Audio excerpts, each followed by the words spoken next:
From the Weather NorCal Command Center, this is your evening update.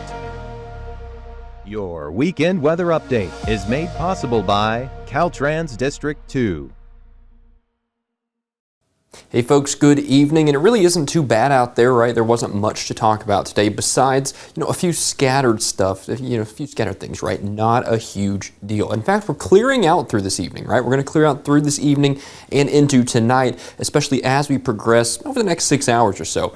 That's going to be some Arctic air reinforcing though, and check this out. As we head through the next 6 to 8 hours, boom, that system is funneling up north, widespread rain, widespread snow. We've been talking about this for the past few days now, so shouldn't be any surprise at this point, but the snow levels are going to be quite low, 3,000 feet, isolated spots to lower at times. So we're going to be talking some of these more treacherous highway mountain passes, and of course, we're going to be talking chain requirements, and of course, there's that winter storm warning for a lot of us out here, and it might even be expanded as we head over the next 24 hours or so. And check all this rain out. We're probably going to pick up 1-2 inches of rain through the valley, possibly along the coast as well. Kind of a uniform rainfall out there. I think more so the snow will be the impacts, and I don't think I need to spell it out too much, right? But listen, if you don't have to, don't go out tomorrow, right? You don't want to be putting yourselves in danger on some of those mountain passes where the ice gets bad. We're going to be talking chain requirements, things like that. It's just going to be pretty yucky out there. So don't, how winter storms go here in NorCal. Just don't worry about it, right? You stay inside, have some coffee, have some hot chocolate. Going to be that kind of day, right? And of course, above 6,500 foot and, the higher elevations, we're talking feet of snow. And of course, below that, we're talking several inches of snow. So we're definitely getting quite a walloping with this system. This kind of lingers for a while, too. I think it's probably going to linger in some fashion or another through the North State for about 18 hours or so, right? The rain is going to stay fairly persistent through the afternoon and the evening in the valley. Out towards the eastern mountains, we're probably going to pick up a pretty decent snowfall out there. This little strip of snow where the precipitation kind of lingers is probably going to be where we see those maximum snow values in the higher elevation. And even through tomorrow, we see some more scattered activity on the wrapping edge of this system as it pushes east with time. So we're really going to let go of that widespread stuff late through tomorrow night and into the early hours of Monday morning. But again, even through Monday, there is some scattered stuff out there that's kind of like a 1-2 punch. But nevertheless, I think behind it, we actually have better conditions. Through Tuesday through Wednesday, might be some scattered stuff, kind of an isolated fashion, but I'm not seeing any hugely impactful systems. There's this thing that kind of drips south, and snow levels will be 3,500 to 4,000 foot with that. Maybe a little bit lower if the Arctic air reinforces, but I still think we stay kind of above average in terms of rain chances, at least through just before Valentine's Day. That's through February 13th. Check this out here. This is the temperature map. No shock that we're seeing this winter storm. Lots of cold air with this system, right? Some warm air kind of wedging itself up here, and we're going to be right on the precipice. Right to the south, there's warm air. Right to the north, there's cold air. We're going to be sucking that cold air, though, to be honest with you. And I think it's going to be a little bit warmer, but not much warmer. We're going to stay in a pretty February-like pattern as we head over the next several days. So, marine forecast. It's going to be a little rambunctious out there. No surprise either, especially with that thing just offshore and lifting north. We're probably talking 10 to 15 feet within the first 50 nautical miles ashore. Kind of a little bit of an unsettled sea out there. That much is for sure. You're even seeing the areas along the coast out south of Eureka kind of flirting with double digits there right on the coast too. So yeah, definitely a little treacherous out there in that respect too. Now let's take a look at the forecast for temperatures tonight. Widespread 20s across the area all the way out to Modoc County and the East Mountains, up to Lassen County and Plumas County as well. Along the coast, widespread upper 30s, lower 40s, upper 30s through the valley as well. And then if we take a look at the temperatures for the daytime highs, you can kind of see the picture, right? Check out those 40s for tomorrow out towards Trinity County. Upper elevations cooling off, snow levels 3,000 feet.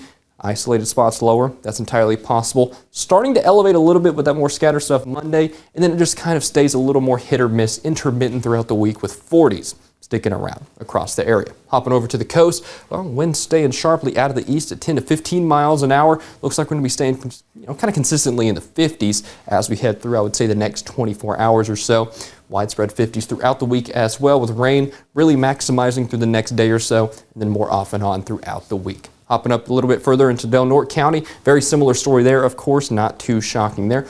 Kind of gusty out there, though. That's kind of what I was talking about there. Winds, even down at the lower elevations, are a little bit gusty out there, 10, 15, 20 miles an hour. Easy. Yeah, I think that could be happening. Siskiyou County, though, check out these widespread 40s and 30s in the lower elevations. And, of course, as those snow levels drop, 2,500 feet to 3,000 feet, boom, there you go. You're at 32 and below. And then I think we hold 40s for most of us throughout the week. And, again, kind of scattered variety stuff through the midweek. And I think with that 3,500 to 3,000 feet, that's kind of what you can expect out there with those snow levels. Might be a little higher, might be a little lower. We'll get a little closer, and we'll specify that. Now, out towards Modoc County, widespread 30s throughout the area. Winds out of the east, 10 to 15 miles an hour. Again, 3,000 to 4,000 feet over the next 24 hours. Isolated spots lower, and a little more intermittent throughout the week. A little cool at the beginning of the week, too, with those upper 30s, lower 40s returning as well. Okay, so Eastern Mountains. I think this is where we're probably going to see those higher snow totals, as is pretty typical when you get these big winter storms, right? 25 to 3,000 feet out here. That's going to last through, again, the next day or so. Wouldn't shock me above 6,500 feet to see some of those 2-3 foot snow totals out there. Widespread 40s in the lower elevations, getting down to the 30s, of course, as you get higher and higher. Taking a look at the valley south here, down towards Chico, Durham, and Willows, you see those widespread 40s across the area, also near 50, right? So no snow down here, right? Obviously, that's to be expected. We're going to get about 1-2 inches of rain here in the valley. That's going to linger through the early hours and mid-morning hours of Monday. Then it kind of becomes that more scattered stuff, right? Lifting up north, up towards Redding, and up towards Lakehead, Whiskeytown down the highway. Similar story there as well. And of course, as we head through the rest of the week, there's that kind of scattered shower chance. Not a huge deal at the moment. It looks kind of like a clipper, if anything else. But to be honest with you, I think the 7-day for Redding kind of paints the picture for most of us across the area. It shows the general pattern, right? We have that precipitation through tomorrow, lingering kind of into Monday, dry Tuesday for the most part, and then Wednesday towards that midweek time frame. That's when I'm watching for the possibility of some more kind of unsettled weather there. But again, we'll keep a close eye on that, see how that evolves. I think the main story right now